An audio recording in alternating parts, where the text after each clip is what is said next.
성도 여러분 반갑습니다. 은혜의 주님이 우리와 함께 하십니다. 우리와 함께 하시는 주님을 찬양합니다. 기도합시다. 하나님 감사합니다. 오늘도 저희들에게 새날을 주셔서 주님 은혜 안에서 또 희망찬 하루를 살아가게 하시니 감사합니다. 이 세상은 여러 가지로 혼란하고 또 힘들고 문제와 역경으로 가득합니다. 하지만 이러한 상황 속에 있으면서도 저희들은 하나님을 향한 시선을 놓치지 않도록 또 하나님을 향한 마음이 돌아서지 않도록 지켜주시고 인도하여 주시옵소서. 예수님 이름으로 기도합니다. 아멘. 네, 오늘 말씀은 역대하 34장 14절부터 마지막 절까지입니다. 제가 다 읽기는 조금 많은 것 같아서 그냥 차례대로 이렇게 읽어가면서 말씀을 보도록 하겠습니다. 이제 14절입니다. 무리가 여호와의 전에 헌금한 돈을 꺼낼 때에 제사장 hil기야가 모세가 전한 여호와의 율법책을 발견하고, 자 이제 어제 우리 본문에서는 이 요시야가 개혁을 하죠. 그래서 모든 우상을 제거하고 모든 태양상 부어 만든 것 다 제거하고 심지어 빻아서 가루로 만들어 뿌리고 하면서 철저하게 어떤 그 우상을 제거하고 신앙을 회복하는 그러한 개혁을 진행합니다. 그러다가 이제 마지막에는 성전을 수리하는 것으로 이제 이 개혁을 정리하게 되죠. 그래서 6년 동안 이 개혁을 진행하면서 26세가 되었을 때 18째 해에 성전을 또 정결하게 하기를 마치게 됩니다. 이제 이 성전을 수리하기 위해서 사람들을 세우고 또 일꾼들을 세우죠. 또 성전을 수리하려면 재정적으로 당연히 필요하죠. 그래서 백성들에게 성전세와 또 헌금을 거두게 됩니다. 자, 그런데 오늘 14절에서는 헌금한 돈을 꺼낼 때라고 되어 있어요. 아마도 이렇게 헌금한 돈을 꺼내는 것은 수리하다가 발견한 그러한 특별한 헌금인 것 같습니다. 왜냐하면 17절에 가서 보면 여호와의 전에서 발견한 돈을 쏟아서, 그러니까 그 성전 수리를 위해서 백성들이 함께 지금 모았던 것이 아니라 여호와의 전에 창고에 있던 어떤 그 금고가 있었던 것 같아요. 그것이 새로 발견이 됩니다. 자, 수리하려면은 모든 것 다 청소하다 보니까 이것이 발견된 것 같아요. 그런데 더 놀라운 것은 이것뿐만이 아니라 거기서 모세가 전한 여호와의 율법책을 발견했어요. 성전 한 구석에 오랫동안 묵혀져 있었던 모세가 전한 여호와의 율법책을 발견하게 됩니다. 자, 이 모세가 전한 여호와의 율법책은 무엇일까요? 정확하진 않아요. 정확하진 않지만 대체로 이 뒤에 나오는 내용들을 보면 아마도 신명기가 아닐까 하는 그런 생각을 할 수는 있습니다. 자, 모세가 기록한 것을 여호수아에게 전해주었고 또 여호수아로부터 그 후대에 이어지죠. 그리고 그것이 필사해서 옮겨지고 하는 것들이 전해져 내려오다가 하나님을 버리고 성전을 버리고 우상에 빠지고 하면서 이 하나님의 말씀 자체가 무시되었죠. 잊혀졌습니다. 근데 그것이 발견이 된 거죠. 자, 이래서 이 제사장 hil기야가 이것을 발견하고는 서기관 사반에게로 가져갑니다. 문서 담당관이죠. 그래서 서기관 사반에게 가져가서 여호와의 전에서 율법책을 발견했다라고 하니까 이제 서기관 사반이 그것을 왕에게로 가지고 갑니다.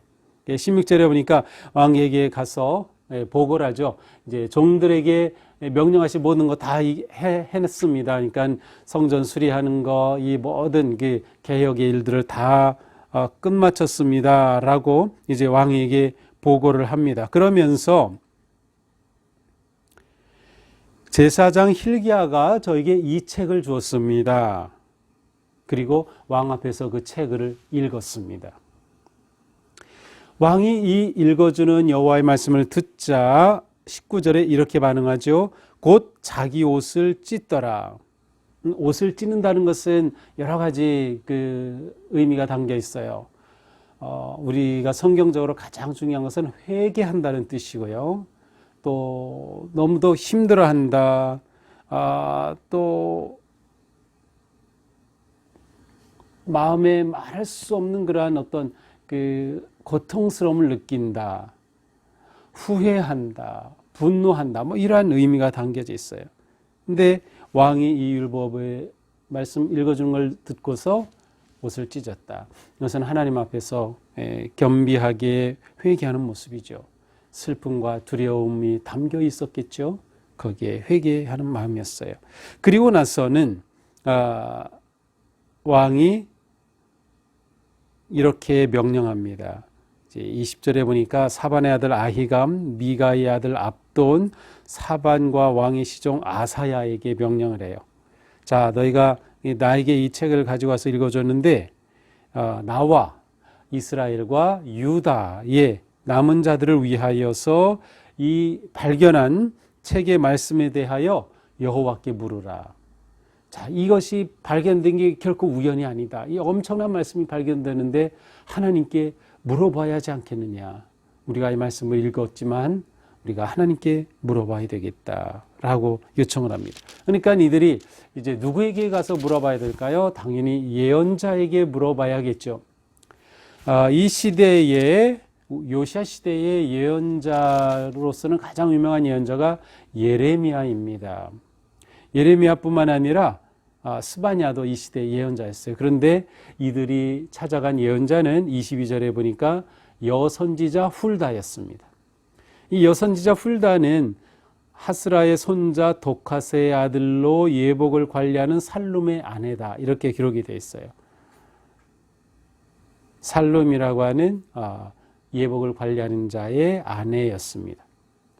놀랍죠. 이 여선지자 훌다가 선지자가 이 결혼한 여성이었다. 그리고 평범한 가정의 아내였다라는 거예요.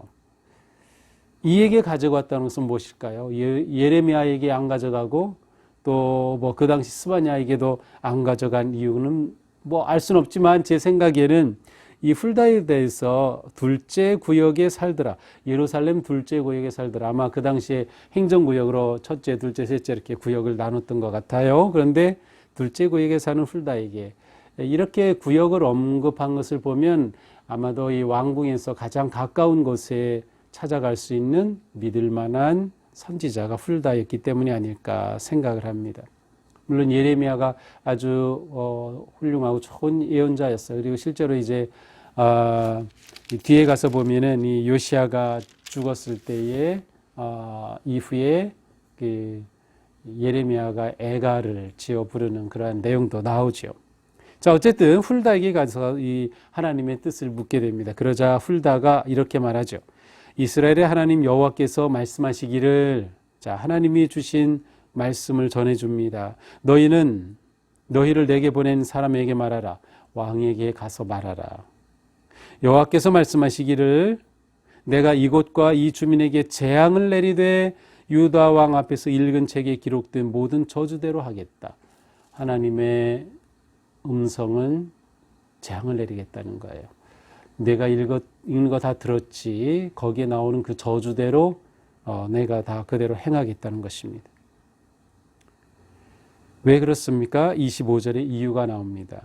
이 백성들이 나를 버리고 하나님을 버렸고 다른 신들에게 분향하고 우상을 섬겼고 손의 모든 행위대로 나의 노염을 샀습니다. 삶이 불의하였기 때문에 내가 진노하였다. 그래서 여기에 기록된 대로 재앙을 내릴 것이다. 심판할 것이다. 이것이 하나님이 주신 음성이었습니다. 25절에서 이스라엘 백성들을 향해서 이 백성이라고 말합니다. 나의 백성이라고 보통 하나님이 말씀하시는데 이 백성, 그것은 지금 이스라엘 백성, 유다 백성들이 하나님의 백성이라 불릴 자격이 없다는 거예요. 이렇게 악을 행했으니 말이죠. 자, 그런데 이것이 끝이 아니었어요. 이렇게 끝났다면 얼마나 슬펐겠습니까? 심판과 재앙의 하나님의 말씀에 이어서 두 번째 말씀입니다. 26절 유다 왕에게는 너희가 이렇게 전하라. 이스라엘의 하나님 여호와께서 이같이 말씀하시기를 내가 들은 말을 의논하건대 27절 내가 이곳과 주민을 가리켜 말한 것을 내가 듣고 그러니까 처음에 이 책을 읽어줄 때 듣고 마음이 연약하여 마음이 부드럽게 되어서 하나님 앞고 내 앞에서 겸손하여 옷을 찢고 통곡하였습니다. 앞에서 제가 옷을 찢었다는 거 설명하였죠. 그런데 바로 하나님께서 그것을 보셨어요. 내 앞에서 겸손하여 옷을 찢고 통곡하였다. 왕이 율법을 읽는 것을 들을 때 요시야가 하나님 앞에 겸손하게 통곡하고 옷을 찢으며 회개하였던 것이죠. 하나님께서 이것을 보시고 들으셨어요. 나도 네 말을 들었노라. 왕이 이렇게 하는 것을 들었어요. 28절 그러므로 내가 네게 너의 조상들에게 돌아가서 평안히 묘실로 들어가게 하리니 네가 평안히 죽게 하겠다. 평안히 묘실로 들어가게 하겠다. 여기서 평안히 죽는다는 것은 그가 뭐 평온하게 죽는 그러한 과정을 말하는 것이 아니라 요시야 때에 하나님의 벌이 내려서 나라가 망하는 것을 보지 않을 것이라는 뜻이에요. 실제로 이 요시야는 뒤에 가서 보면 전쟁 중에 죽어요. 그러니까 평안히 죽는 것은 아니죠, 개인적으로. 그런데 여기서 평안히 묘실로 들어가리라는 것은 요시야가 있는 동안에는 유다가 망하지 않을 것이다라는 뜻이죠. 내가 이곳과 주민에게 내리는 재앙을 네가 눈으로 보지 못하리라. 내가 재앙은 내리겠지만 내가 있는 동안에는 내리지 않겠다는 뜻이에요. 내가 눈으로 보지는 못하리라. 자, 이렇게 되니까 왕이 사람들을 보내어 다 불러 모읍니다. 유다와 예루살렘의 모든 장로들을 불러 모으고 그리고 30절 여호와의 전으로 올라갔습니다. 그리고 왕이 여호와의 전 안에서 발견한 언약책의 모든 말씀을 읽어 무리의 귀에 들려주고 거기 모인 모든 사람들에게 이 여호와의 말씀을 듣게 해줍니다. 그리고 31절 여호와 앞에서 언약을 세우되 자, 하나님께서 이렇게 귀한 말씀을 발견하게 해주셨고 하나님의 은혜죠. 그리고 이렇게 하나님의 음성을 들려주셨어요. 그래서 요시야는 이 선지자 훌다의 말을 듣고서 백성들, 지도자들을 다 성전에 불러 모으고 하나님의 말씀을 들려주었습니다.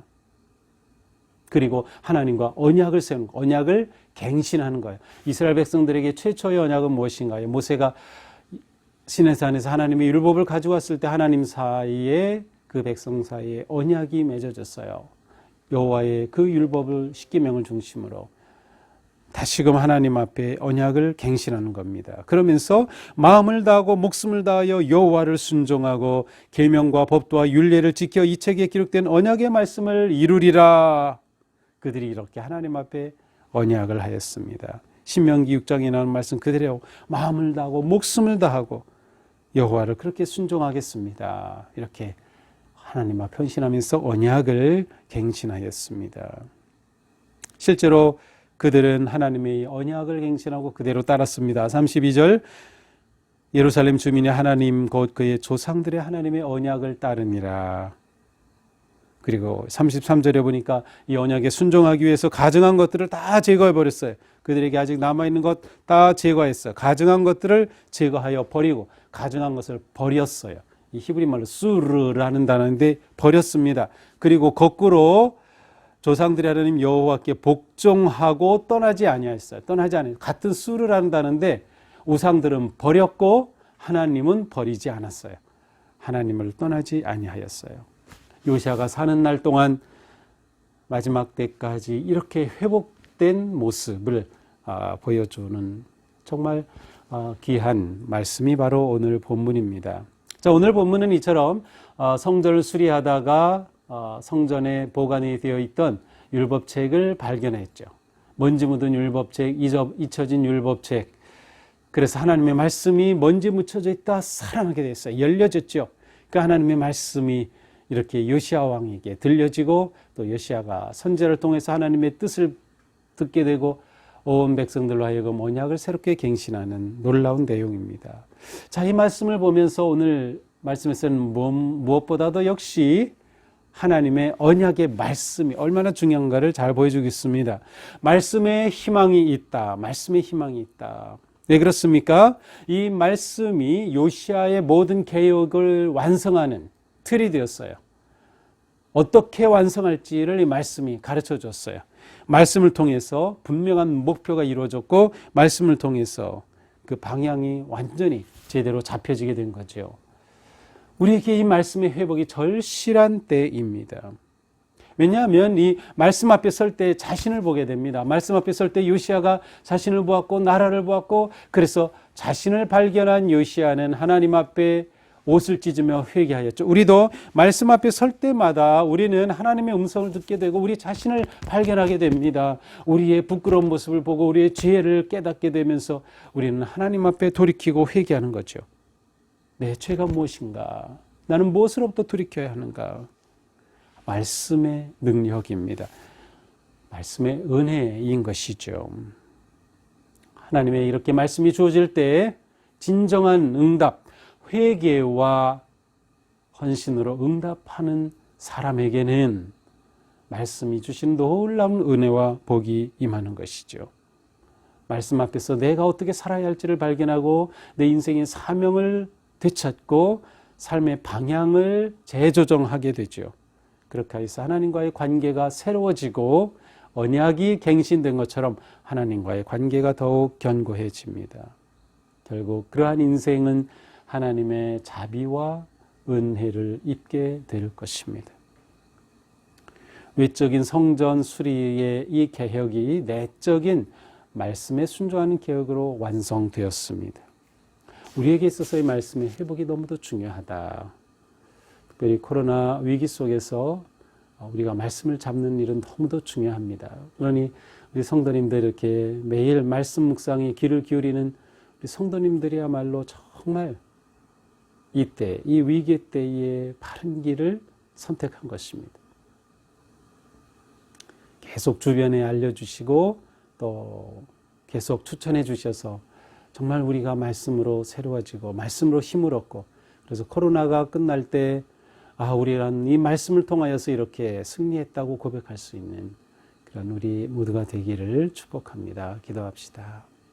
하나님, 오늘도 말씀을 통하여서 말씀의 은혜와 능력을 깨닫게 되었습니다. 요시아의 개혁이 말씀으로 완성이 되었고 말씀으로 방향을 잡았고 말씀으로 새로워졌습니다. 그리하여 그가 사는 날 동안 하나님께서 그에게 그 나라에 은혜와 자비를 보여주셨습니다. 주님, 우리 시대에도 하나님의 은혜와 자비를 베풀어 주시옵소서. 저희들이 말씀을 굳게 붙잡고 말씀에 순종하며 회개하고 돌이키게 하여 주시고 기쁨으로 주님의 뜻을 순종하는 우리 모두가 되게 하여 주시옵소서. 예수님 이름으로 기도합니다. 아멘. 네, 오늘도 주님 은혜와 사랑 안에서 우리의 삶이 바르게 세워지기를 축복합니다. 사랑합니다.